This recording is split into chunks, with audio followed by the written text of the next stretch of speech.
ಈಗ ಕಮೆಂಟ್ ಮಾಡಿತ್ತು 3 ದಿವಸ ಮುಂದೆ ಹಾಕ್ಲಿಕ್ಕೆ ಆಗಲ್ಲ ಸರ್ಕಾರಕ್ಕೆ, 3 ದಿವಸ ಮುಂದೆ ಹಾಕಿ.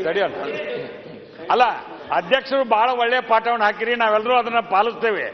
ಒಂದು ತಮ್ಮ ವಯಸ್ಸು ಎಷ್ಟು ಅನ್ನೋದು ಗೊತ್ತಾಗ್ಲಿಲ್ಲ ನನಗೆ ಕರೆಕ್ಟ್ ಆಗಿ. ಯಾಕಂದ್ರೆ ಒಂದು ಆಕ್ಟಿವ್ ಹುಡುಗರಿಗೆ ಇದ್ದೀರಿ, ತಾವು ನಮಗೂ ರೀತಿ ಆ ರೀತಿ ಕಲಿಸಿಲ್ಲ.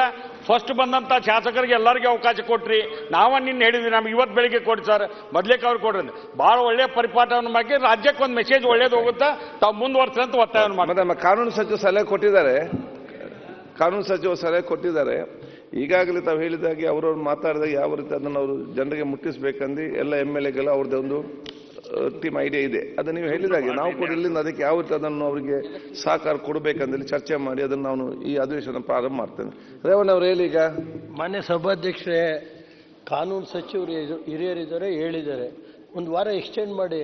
ಈಗ ಬೇರೆ ನೀವು ಇಷ್ಟೆಲ್ಲ ಮಾಡಿದಿರಿ, ನೋಡಿ ಪ್ರಶಸ್ತಿ ಬಂದಿದೆ, ಅದಕ್ಕಾರ ಗೌರವ ಕೊಟ್ಟು ಒಂದು ವಾರ ಎಕ್ಸ್ಟೆಂಡ್ ಮಾಡಿ.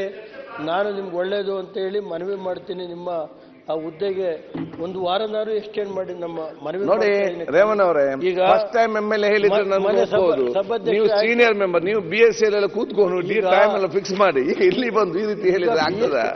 BSc ನಲ್ಲಿ 8 ಗಂಟೆಗೆ ಕರೀರಿ ಅಂತ ಏನು ಹೇಳಿಲ್ಲ, 12 ಗಂಟೆ, 6 ಗಂಟೆ, 7 ಗಂಟೆ, 8 ಗಂಟೆ ಮಾಡಿದ್ರು ಅವ್ರ ಟೈಮಿಗೆ ಬರೋರು. ಈಗ ಆಯ್ತು ಬ್ರದರ್.